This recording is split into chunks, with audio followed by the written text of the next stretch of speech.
이번에 초5 용돈 다이어리라는 책을 내셨더라고요. 네. 그래서 오늘 제가 좀 묻고 듣고 싶은 게, 이게 사실 엄마들이 용돈 관리라 그러면 굉장히 쉽게 생각하는 경향이 있어요. 대표님 나오실래요? 부모가 잘해야 아이가 잘한다. 초등맘 TV.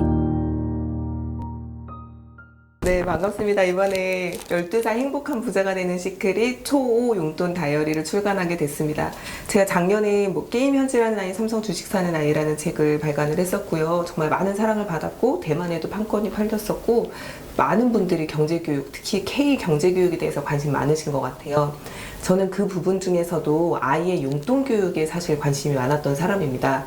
그래서 우리가 용돈 교육을 어떻게 시작해야 되는지 막연하신 분들, 또는 아이한테 그 얼마 안 되는 용돈을 꼭 줘야 하나 되게 귀찮은데 라고 생각하셨던 분들한테 용돈을 통해서 우리 아이를 미래에 건강한 경제인으로 키워내는 가장 지름길이라는 걸 꼭 말씀드리고 싶어서 이 자리에 섰습니다.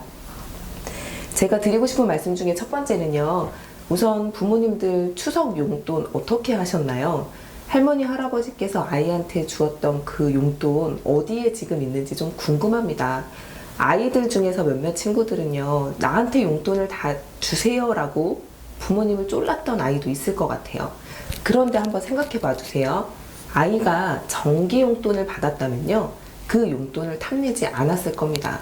무슨 말씀이냐면요, 아이가 평상시에 자기가 쓸 돈을 모으고 있었다면 그 특별 용돈 10,000원, 20,000원 또는 100,000원, 이 돈을요, 이 돈은 너의 미래를 위해 저축할게 라고 하는 부모님의 말씀을 들었을 거예요.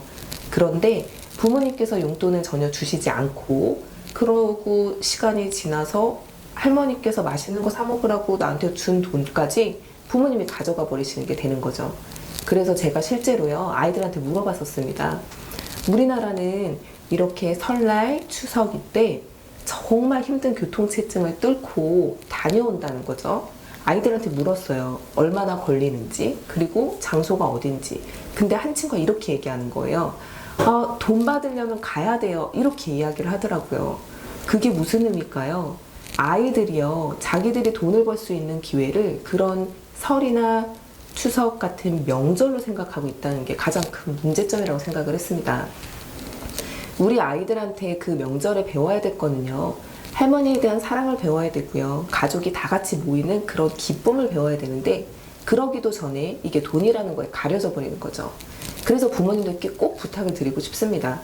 정기 용돈은 주세요. 귀찮으시면요, 아이들을 일주일 단위로 정기 이체하시면 됩니다. 자동 이체하셔서 아이들한테 입금하시면 되고요. 그러면 정기 용돈 얼마 정도 주셔야 돼요? 네, 정기 용돈은요, 아이 학년별 더하기 1,000원씩 주시면 되는데, 그게 주 단위로 주시면 되고요. 1학년은 2,000원, 2학년은 3,000원, 이렇게 학년 더하기 1,000원씩으로 아이들한테 주시면 됩니다. 이 정기 용돈이 모이면요, 제가 지금 가장 중점으로 잡고 있는 초등학교 5학년에는 반드시 경제교육을 해야 된다라고 얘기하고 있는데요. 이 초등학교 5학년에 반드시 해야 되는 이유는 실과 교과서에 용돈 기입장 작성하기라는 부분이 있습니다. 물론 그 전에 아이들하고 용돈을 주시는 걸 말씀을 드리지만요, 최소한 아직까지 시작을 안 하셨다면 5학년 때는 꼭 시작을 하셨으면 하고 말씀을 드리고 싶습니다. 그러면 우리 아이들은요, 일주일에 6,000원씩 용돈을 받게 되는데요, 이 용돈 가지고 아이들이 잘 모으면요, 자기가 원하는 거 정말로 살 수 있어요. 그래서 특별 용돈에 그렇게 욕심내지 않습니다. 그래서 부모님들께 드리고 싶은 말씀은요, 아이의 정기 용돈을 꾸준히 주시고, 특별 용돈은 너를 위해 특별히 관리하고 있는 돈이라는 의미를 확실하게 부여해 주셨으면 좋겠습니다. 그러면 다시 여쭤볼게요. 우리 부모님들은 가계부 쓰고 계실까요? 안 쓰고 있어요. 네, 아이들이 묻더라고요. 엄마는 안 해? 엄마는 잘해? 엄마도 사고 싶은 거 갑자기 사잖아. 아니면 엄마도 마트 가서 원하는 대로 막 담잖아. 그걸 다 아이들이 본다는 거죠. 그래서 사실은 우리가 아이들한테 독서 교육을 할 때 부모님께서 거실에서 책을 보는 걸 말씀드렸던 것처럼, 아이들한테 용돈 기입장, 용돈 다이어리를 쓰게 하시려면요, 부모님도 쓰시는 걸 보셔야 돼요. 근데 이거 무척 되게 귀찮잖아요. 귀찮은 일이면요, 하다못해 카드 명세서라도 뽑으셔서 아이가 보는 데서 그 카드 명세서를 정리하는 거 모습이라도 한번 보여주셨으면 좋겠어요. 아이들은 신용카드를 정말 마술의 카드라고 생각을 하고 있습니다. 부모님은 아무 때나 원하는 걸 카드로 긁고 있는데 왜 우리는 사면 안 되지? 그리고 이걸 갚아나간다는 걸 배운 적이 없어요. 부모님들께서는 이 돈을 갚은 거라고 말을 하지만 아이들 입장에선 그걸 본 적이 없잖아요. 그렇기 때문에 아이들이 보는 데서 카드 명세서를 직접 뽑으셔서 어디에 썼었는지 한번 점검하는 모습도 아이들 앞에서 보일 필요가 있고요. 저 같은 경우는 일부러 통장에서 카드 대금이 빠져나가는 걸 보여줄 때도 있거든요. 이 부분은 엄마가 지금 요거에 맞춰서 갚아나가고 있다라는 거, 또는 이게 정말 무료가 아니라 이거는 나중에 꼭 줘야 되는 돈이라는 거를 아이들 앞에서 보여주실 필요가 있는 거죠. 그리고 또 하나 말씀을 드릴게요. 지금 용돈을, 적정 용돈을 드렸는데요, 이거 꼭 하셔야 되는 이유가 있습니다. 요즘이요, 청소년 도박이 그렇게 많다고 합니다. 아, 도박이요? 네. 아이들이 도박에 빠져 있다고 해요. 그럼 이거 분명히 성인 인증도 받아야 되고요. 아이들이 살 수 없거든요. 그런데 아이들은 어떻게 살까요? 그 중간에 나쁜 어른들이 있는 거죠.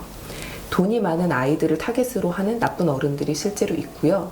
이 돈이 왜 많을까요, 아이들이? 부모님들께서 적정 용돈에 대해서 어느 정도가 적정 용돈이라고 기준이 없었기 때문에 사실은 내가 아이가 필요하다고 하면 금액을 주거나 또는 카드를 주거나 이렇게 많이 하시잖아요.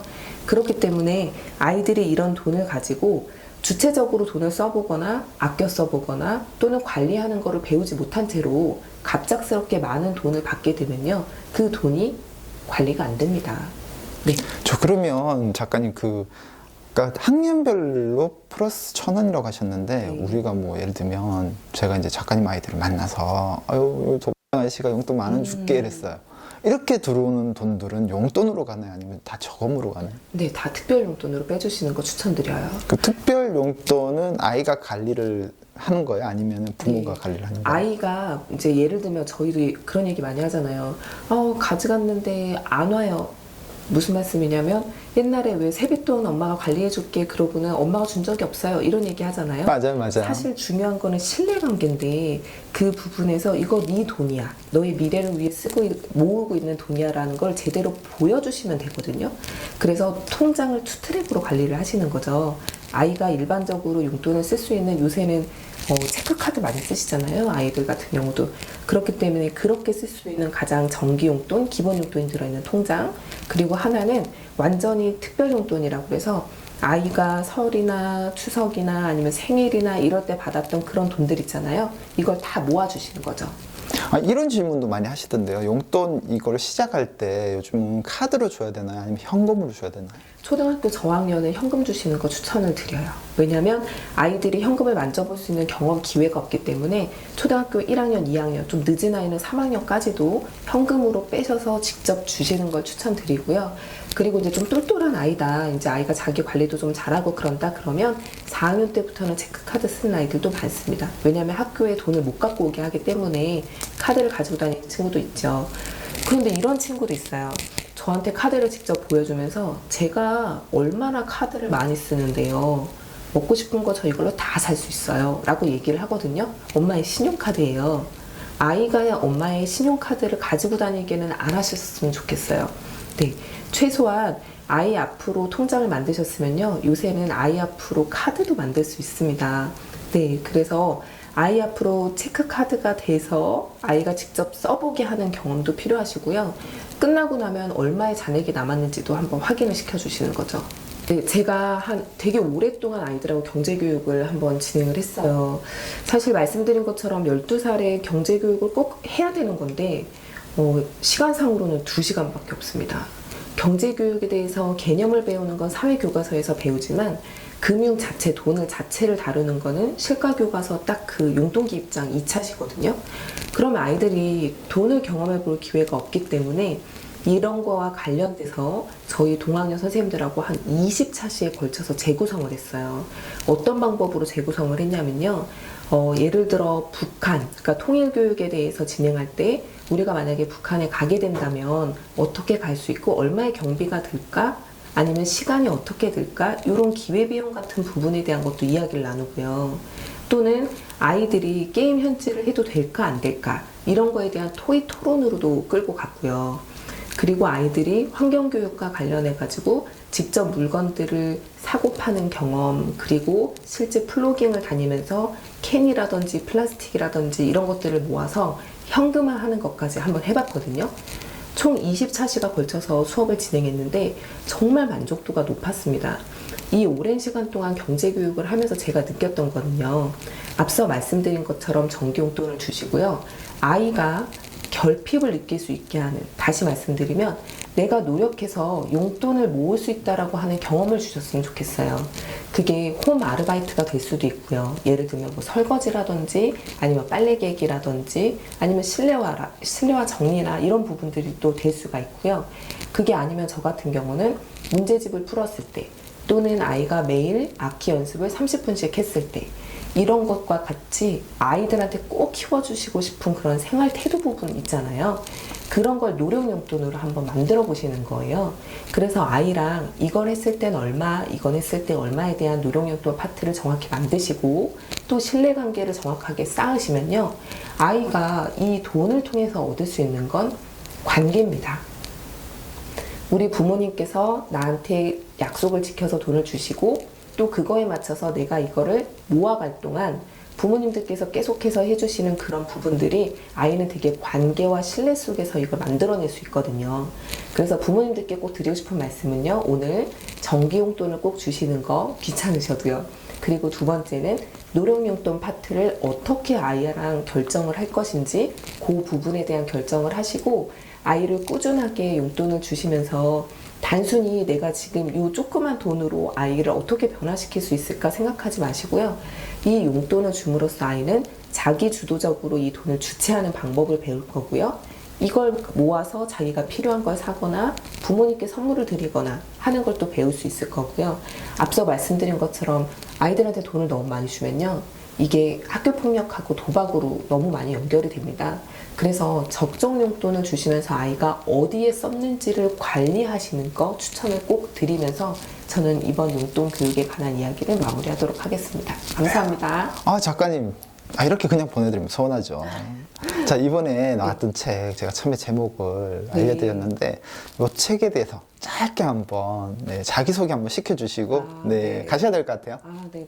이번 책은 정말 아이들을 위한 책이에요. 그래서 딱 보시면, 현아주아, 그러니까 게임 현질하는 아이, 삼성 주식 사는 아이의 실전판이구나, 이런 느낌이 드실 겁니다. 그래서 아이들이 이해할 수 있게 앞부분에는 아이의 수준에 맞춰서 내용을 작성을 했고요. 맨 뒷부분에는 부모님을 위한 매뉴얼 안내서가 있습니다. 그리고 그 중간에는요. 아이들이 1년 동안 쓸 수 있는 용돈 다이어리 양식이 구비가 되어 있어요. 그래서 저희 큰아이하고도 저도 써봤거든요. 아이가 중학생인데요. 이걸 쓰면서 느끼는 게 나 이렇게 돈을 많이 썼어? 이 얘기를 하더라고요. 자기가 어디에 돈을 쓰고 있는지를 모릅니다. 그렇기 때문에 쓰는 것만으로도 아이들한테 도움이 될 수 있는 이 용돈 다이어리를 꼭 추천드리고요. 늦어도 초등학교 5학년 때는 꼭 시작하셨으면 하고 말씀을 드리겠습니다. 후회하지 않으실 거예요. 부모가 잘해야 아이가 잘한다. 초등맘 TV